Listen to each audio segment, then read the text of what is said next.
আমরা আওয়ামী লীগের আমলে, ফ্যাসিস্ট আমলে মুক্তিযুদ্ধ মঞ্চ নামে একটা মঞ্চ দেখেছিলাম, যে কথায় কথায় মুক্তিযুদ্ধের নাম করে মানুষের উপর মত করত।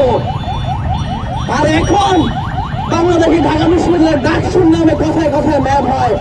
জুলাই গণ অভ্যুত্থানের পর আজকে যারা জুলাই গণ অভ্যুত্থানের অন্যতম নেতৃত্বের দাবি করে থাকেন, একেবারে আওয়ামী স্টাইলে, আওয়ামী লীগ যেমন মনে করত মুক্তিযুদ্ধ তাদের বাপের সম্পত্তি, এই একই স্টাইলে যারা মনে করেন জুলাই গণ অভ্যুত্থান তাদের সম্পত্তি, এখানে জনগণের কোনো অংশগ্রহণ ছিল না, অন্য কারো অংশগ্রহণ ছিল না, সেই নেতারা একটা নাগরিক প্ল্যাটফর্ম করেছিলেন, জাতীয় নাগরিক কমিটি। সেই নাগরিক কমিটির নেতা ছিলেন এই শেখ ফাইরুজ ইনি, যাকে কালকে ছাত্র শক্তি, এই নাগরিক পার্টির ছাত্র সংগঠনের নেতারা এবং শিবির ডাকসু নেতারা যৌথভাবে মত করে ফেলে দিয়েছেন।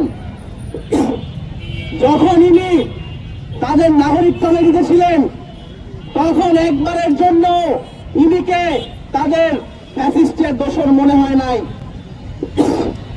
সেই সময়ে ইনি কোনো আন্দোলন সংগ্রাম করলে এনসিপির নেতা আক্তার হোসেন জিও সংহতি জানাতেন, নাইল ইসলাম নয় ইনির পোস্ট শেয়ার করতেন, পাশে থাকতেন।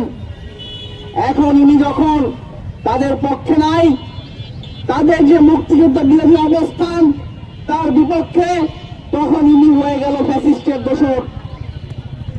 অথচ ইনি এই ঢাকা বিশ্ববিদ্যালয়ে ছাত্রলীগের বিরুদ্ধে সংগ্রাম করে বিভিন্ন সময় আহত হয়েছেন, বিভিন্ন সময় হামলার শিকার হয়েছেন। বন্ধুগণ, এখন আসেন ছাত্রলীগের কথায়। এই যে ছাত্রলীগের সন্ত্রাসীরা বিভিন্ন সময়ে যখন ক্যাম্পাসে শিক্ষার্থীদের উপর হামলা চালাতো, গণভবন বেশরুম টর্চার করত, তখন এর বিরুদ্ধে আন্দোলন সংগ্রামে ছাত্র ইউনিয়ন সহ প্রগতিশীল সংগঠনগুলো ছিল। আমাদের ঢাকা বিশ্ববিদ্যালয়ের মেঘমল্লার বসু, ঢাকা বিশ্ববিদ্যালয়ের সভাপতি, তার চোখ উপড়ে ফেলার চেষ্টা করেছিল এই ছাত্রলীগ। তখন কালকে যারা মত করেছিল তাদের প্রতিবাদ করতে তো দেখা যায় নাই। তাদের তখন তার ভিডিও বের হয়, তারা জয় বাংলা স্লোগান দেয়, নৌকা মার্কা স্লোগান দেয়। এই সমস্ত ভিডিও আমাদের কাছে আছে, জনগণ জানে। তারা সেই সময় ছাত্রলীগের যুক্ত এসে গেছিল, ছাত্রলীগের লুঙ্গির তলে থেকে তারা নৌকা মার্কা স্লোগান দিয়েছে। তারা এখন বড় বড় ছাত্রলীগ বিরোধী হয়ে গিয়েছে। আজকে আরো কথা বলতে হয়, জুলাই গণ অভ্যুত্থানের পর ছাত্রলীগের, আওয়ামী লীগের বড় বড় রাঘবরা এই জামাত ইসলামের কারণে, এই যে এনসিপির কারণে বিভিন্ন জায়গায় পার পেয়ে গিয়েছে।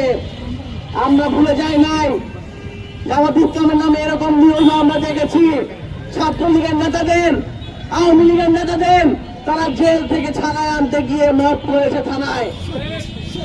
আমরা ভুলে যাই নাই, এনসিপিতে যোগ দিলেই আওয়ামী লীগের ফ্যাসিস্ট তকমা ঘুচে গিয়েছিল। বড় বড় ছাত্রলীগের নেতারা এনসিপিতে গিয়ে তাদের রক্ষা করেছেন। আজকে গতকালকে যারা হামলার শিকার হয়েছে, আমি আপনাদের গ্যারান্টি দিয়ে বলতে পারি, তারা যদি এনসিপিতে যোগ দিত, তারা হয়ে যেত জুলাই গণ অভ্যুত্থানের অন্যতম নেতা। যেইভাবে সাদিক কায়েমরা হয়েছে, জুলাই অভ্যুত্থানের আগে ছাত্রলীগের হয়ে মিছিল করেছে, শিক্ষার্থীদের গণভবন বেশরুম করিয়েছে, তারাও জুলাই গণ অভ্যুত্থানের পরে জুলাই গণ অভ্যুত্থানের বড় নেতা হয়ে গিয়েছে। আজকে বন্ধুরা একটা কথা বলতে হয়, যে ইউনিয়াপাকে গ্রেফতার করা হয়েছে যে আইনে, সেই সন্ত্রাস বিরোধী আইন, সেটা একটা শেখ হাসিনার কালা কানুন। এই আইনে শেখ হাসিনা বাংলাদেশের শিল্পী, লেখক, সাহিত্যিকদের জেলে ভরতেন, তাদের উপর নিপীড়ন করতেন। আমরা লেখক মুস্তাককে জেলে কারাগারে বন্দী হয়ে হত্যা করতে দেখেছি। আমরা কার্টুনিস্ট কিশোরকে আমরা জেলে যেতে দেখেছি। আমরা বিভিন্ন ফটোগ্রাফারদের এই সন্ত্রাস দমন আইনে শেখ হাসিনাকে গ্রেফতার করতে দেখেছিলাম। এই সন্ত্রাস দমন আইনে কারা গ্রেফতার হচ্ছে এখন? আপনারা কথায় কথায় বলেন আপনারা আওয়ামী লীগ বিরোধী শক্তি, ফ্যাসিস্ট বিরোধী শক্তি। তাহলে ফ্যাসিস্টদের আইন কেন, আইনে কেন আপনারা এক একজনকে গ্রেপ্তার করেন?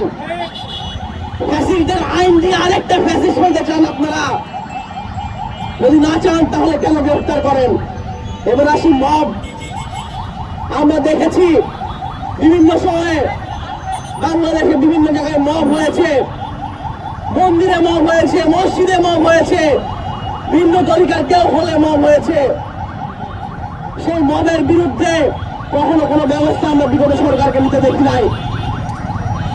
আমরা আওয়ামী লীগের আমলে, ফ্যাসিস্ট আমলে মুক্তিযুদ্ধ মঞ্চ নামে একটা মঞ্চ দেখেছিলাম, যে কথায় কথায় মুক্তিযুদ্ধের নাম করে মানুষের উপর মত করত।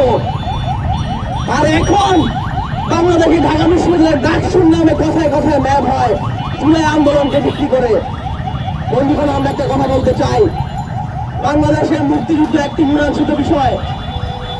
আমরা ভুলে যাই নাই এই মুক্তিযুদ্ধকে কিভাবে আওয়ামী লীগ ফ্যাসিস্ট ব্যবহার করেছে। আমরা এটাও ভুলে যাই নাই এই জয় বাংলা স্লোগান দিয়ে একজন নারীকে ধর্ষণ করা হয়েছিল নৌকা মার্কায় ভোট না দেওয়ার কারণে। কিন্তু তার মানে এই না বাংলাদেশের মুক্তিযুদ্ধে আমাদের সাধারণ মানুষের অংশগ্রহণ মিথ্যা ছিল। বাংলাদেশের মুক্তিযুদ্ধে এই জয় বাংলার কোন স্লোগান সেখানে অনুপ্রেরণা জোগায় নাই। জয় বাংলা স্লোগানকে ছাত্রলীগ নষ্ট করে সেই স্লোগানকে ব্যবহার করে মানুষের উপর নিপীড়ন চালিয়েছে।